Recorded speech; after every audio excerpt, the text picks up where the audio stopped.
Welcome back, friends. Today we're going to be talking about the basics of SPSS, which you can see on my screen here. Actually, this is a bootleg version, not a bootleg, an open source software version called PSPP. It's the same thing, basically. It just happens to be free instead of the very expensive SPSS software.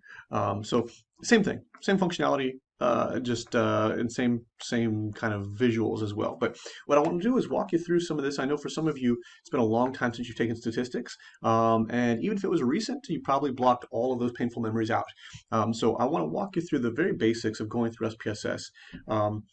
It's one of those programs that you might think, oh, I don't like stats and this makes me uncomfortable. But if you just take a moment to familiarize yourself with it, you would be amazed at how much easier it will make your life.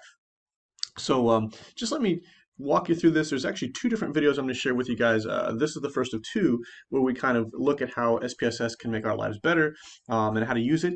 If you've ever used Excel, it's actually very similar to Excel in that it's just basically like a database. There are some nuances that that are different from Excel, but I think in those ways they actually improve the way it functions, especially in what we need for stats. So when you open the program, you're typically going to see a screen looks like this, right? So it's just like a database that's blank, all right? And in Excel, you can just jump into one of these cells and start typing, putting whatever data you want. SPSS does not like that. What it wants is it wants you to tell it what to expect. So what I always do first, the best thing to do first, is flip over to the variable view. And now what it's doing is we're basically setting up the infrastructure for this data set. We're going to tell SPSS what to expect, right? So let's say, for example, I want to start putting in data about people. So I think I need a couple of variables. I'll need their biological sex, and then I'm going to go with their age next, right? So this variable I need to give a name. We'll call it sex, right? And what I can do is type in just the name and hit enter. And what it does is SPSS will kind of fill in the rest of the information, and it basically kind of guesses. It defaults to a certain set of information based on what's commonly used for variables. So if you notice here, it's got the variable type as numeric. Anytime I want to change something, I can always go into the side of the cell here, and we've got numeric, comma, dot, scientific notation, date, dollar. You see all these different ones here, right? Most, and when I say most, I'm talking 90+% of the variables we're going to use will be numeric. So I always just leave this as it is. One thing you can change if you want is decimal places. This is, if we're going with biological sex, we're going to say that this is a binary sort of situation, so you can't be 1.25 male.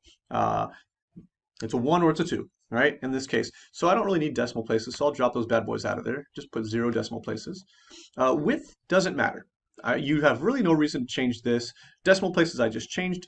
Label is important because you might think, well, I know when I put sex on here, I know what I'm talking about. So later on when I review it, I won't be mistaken or confused. You'd be amazed.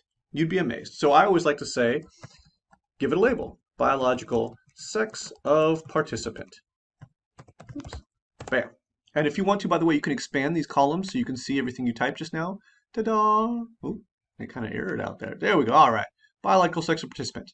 Right. And you might think, okay, well, if their sex is if we're doing the sex and it's binary, it's male or female in this case, then how do we turn that into numeric? And what do we do with that? Ahaha. I'm so glad you asked. So if we go to the value labels, what we can do here is click on this. And at the moment it says none because it doesn't have any yet. You haven't told it anything yet. But if you click it again, it'll bring up this value label kind of menu, which is humongous, way bigger than it needs to be. But let's say, for example, we're going to label these 1 is equivalent to female, right? So I'll put in 1 is the value, the numeric value, and what it actually means is female. So any participants that are female, I'll put a 1 in that column for them, right? So I put those 2 in, and then I just hit add. And so SPSS says, oh, okay, I get it. So 1 equals female. Gotcha, right? And then what I can do is say, okay, so 2 equals male. Once again, hit add, and now SPSS says, okay, I recognize that a 1 means female and a 2 means male, right? So anytime I put in a 1 in this column or this variable, I'm addressing a female or labeling for a female, and then vice versa for male, right? And what's nice about this is these labels are arbitrary. You might think, oh, well, why do females get 1 and males get 2? It doesn't matter. I could put a 7 for females and a 13 for males.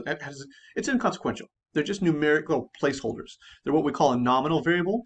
You don't really need to know that, but I thought I'd throw it out there. So I put that on there, and now SPSS knows male and female. I don't tend to do anything with this column here, this missing values column like this, right? Columns doesn't really matter. Alignment, it's really not a big deal. Measurement, so in this case, it's listing as a scale variable. Let me hit this so you can see what it looks like. You got three options, nominal, ordinal, and scale. As I said a second ago, this is technically a nominal variable, but in my analysis, if I left it as scale or ordinal, it wouldn't really matter. It wouldn't throw anything off. So I'm not sweating it too much. I'm going to change it to nominal just because I'm kind of anal when it comes to SPSS, but there you go. All right, so what I have done now is told it, okay, by the way, this is going to be one type of variable that I'm going to input. And so now SPSS knows I'm ready to receive data about this particular variable. And it's going to look for ones or twos. I can put sevens in there. I can put a 28 in there. It doesn't matter. But SPSS will know that a 1 equals female and a 2 equals male because I've told it to. And if we wanted to do gender, for example, with gender obviously having a lot of different labels, not being binary, I could actually say, I could give it 15 different value labels for all the different kind of categorizations that you might come up with regard to gender as opposed to biological sex.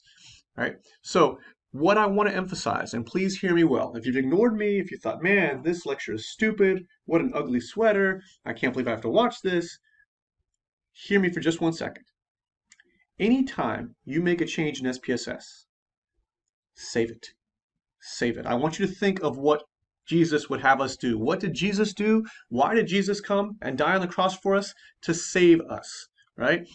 Follow Jesus's model and save in SPSS. Every single time you do almost anything, I say almost anything, anytime you do anything, anytime you go to pause for a second to think about, what do I do next? Save. It should be like a reflex, right? So I'll put it in my downloads. I'll call it just a sample. It doesn't really matter what you call it. Just as long, oh, by the way, make sure you remember where you save it because if you don't, that can get confusing. So save. Now my sample is saved there, right? And yeah, so now if I flip back over, so I'm looking at the variable view. I hit this tab down here at the bottom says variable view. If I flip back over to data view, now what was a previously unlabeled column now says sex. Right? So it's like, oh, hey, by the way, I know what to expect now. Now I'm looking for data about biological sex, right? It doesn't know any other variables at the moment, but it knows the one about biological sex, right? So already got it built. Let me show you another build real quick before we add any data in. So if I go back to the variable view and I'm saying, okay, I need to know people's biological sex, but then I also want to know their age, for example, for whatever data set I'm building, right? So I can once again call the variable something simple like age. I'm going to leave it numeric, obviously, because our age is numeric, right? Width doesn't matter. Decimal places, once again, I mean, technically, I guess where our age is always a decimal, but let's just call it years, right? And to that point, since I've got no decimal places, right, let's go ahead and label this appropriately. Participants' age in years. And you might think, well, what the heck else am I going to do with it? Why would I specify in years? Well, you could also do it in months. For example, if you're looking for more of a continuous variable, you might say, what is your age in months? And I'm like 40 and a half, so I would put, what is it? How many months is that? I am 486 months old. Man, that makes me feel ancient. Anyway, so we want to be clear. What is our increment of measurement here, right? So are we aging in year? Are we using age in years, in months, in decades, in half centuries? I don't know. You get the idea, right? For this one, I don't actually have to put any value labels in because you might think, oh, well, I want a 38 to equal 38 years and a 39 equal 39 years. No, you don't need to do that because in this case, a 38 just equals a 38. We don't have to provide any value labels. In the one above, right? Female and doesn't equate to 1 in any real way, right? I mean, it's not like, oh, you think female, 1. No. It doesn't matter, right? In this case, when you say, if somebody says your age and you say 40, you understand that represents 40, an increment of 40 of something, 40 years, 40 months, whatever, right? So you don't actually even have to put any value labels in for this one. Missing values, columns, nothing. Alignment, nothing. Scale in this case, measurement in this case is scale, right? It's a scale. It's based on years, and it's what's considered a continuous scale. So that's all we have to do for this one. We just hit enter for this particular variable, right?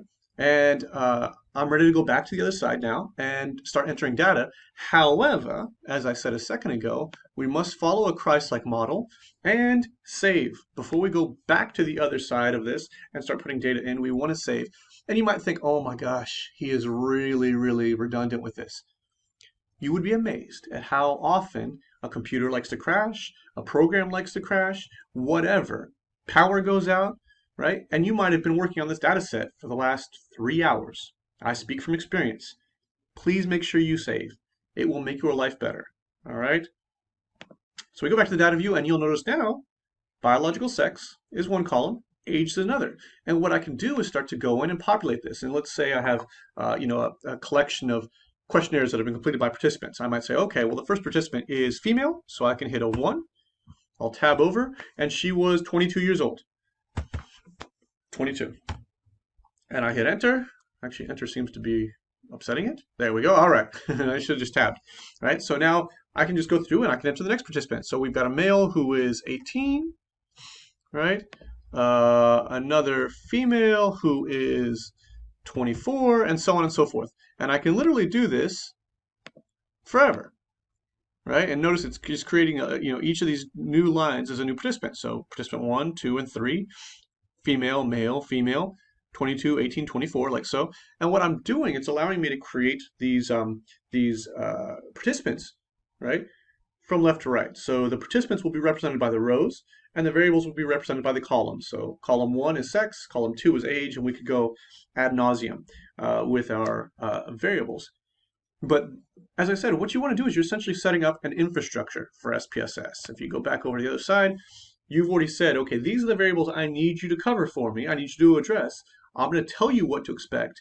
Like so, you've set up the framework, and now when you go in, you can just simply drop in the data. And SPS says, oh yes, of course, I recognize this because you told me it was coming. So this is the very basics of getting started. If you're using SurveyMonkey, one of the blessings of SurveyMonkey for gathering data is that you don't ever have to actually build your SPSS file. It builds it for you. You just have to clean it. And we can talk about data cleaning, in fact, on the, we talked about data cleaning actually in 6199. So there's actually a full video on how to data clean, data scrub in 6199. But this will get you started with SPSS. One thing I want to show before I close this video out too is when you're running SPSS, you'll actually have two screens. You'll have the actual data set, and then what's considered an output view, which is basically, one of my students one time called it a receipt, which I just thought was such a interesting way to categorize it. The receipt. So when we talk about the receipt, basically this is what you have done in SPSS. So you'll notice all I've really done is save it a couple times, right? I've made changes, I've built variables and yada, yada, yada, but I haven't done a whole lot else with it, right? So in that case, what it's doing is it's just telling me, oh, you saved it twice. So you just have a record of what you've done. When we start to do data analysis, you'll actually see this populate with things like correlations and t-tests and blah, blah, blah, blah, blah, as we move through that. But that's, of course, time for another lecture further down the line.